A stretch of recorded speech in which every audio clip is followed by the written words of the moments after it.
Ahoj deti, ja som Ela. Naučím vás toho veľa. Už vieš, aký je dnes deň a koľko dní má týždeň? Kedy ideš na tenis či na balet? A kedy môžeš ísť s tatínkom na výlet? Týždeň má vždy 7 dní. Nevieš ich? To nevadí. Pondelok, utorok, streda, štvrtok, piatok, sobota a nedeľa. Takto idú dokola. Po víkende vstávať musím. Do školy sa už aj teším. Prvý deň je pondelok. Vtedy idem na krúžok. Dnes ma čaká keramický. Budeme tam robiť misky. Pondelok. Útorok je druhý deň. Čakaj, bazén, už idem. V útorok mám plavecký. Chystám sa na preteky. Útorok.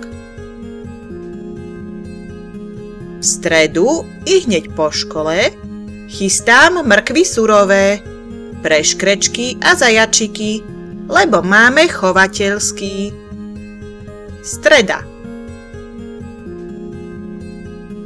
Štvrtok je deň štvrtý. Precvičím si ruky. Štvrtok patrí počítaču. Potom idem na tanečnú. Štvrtok. Piatý deň sa volá piatok. Minule som mala sviatok. V piatok idem do knižnice. Kníh tam majú na tisíce.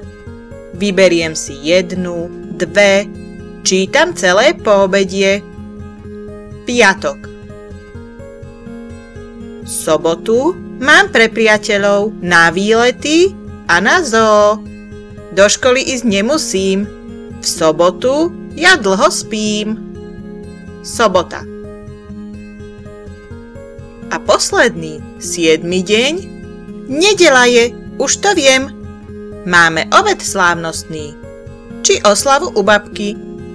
V nedeľu sme všetci spolu. V pondelok mám zase školu. Práve sme sa naučili, že je vždy 7 dní v týždni. Pondelok, útorok, streda, štvrtok, piatok, sobota a nedeľa. Takto idú dokola. Už to viem. Pomenujem každý deň.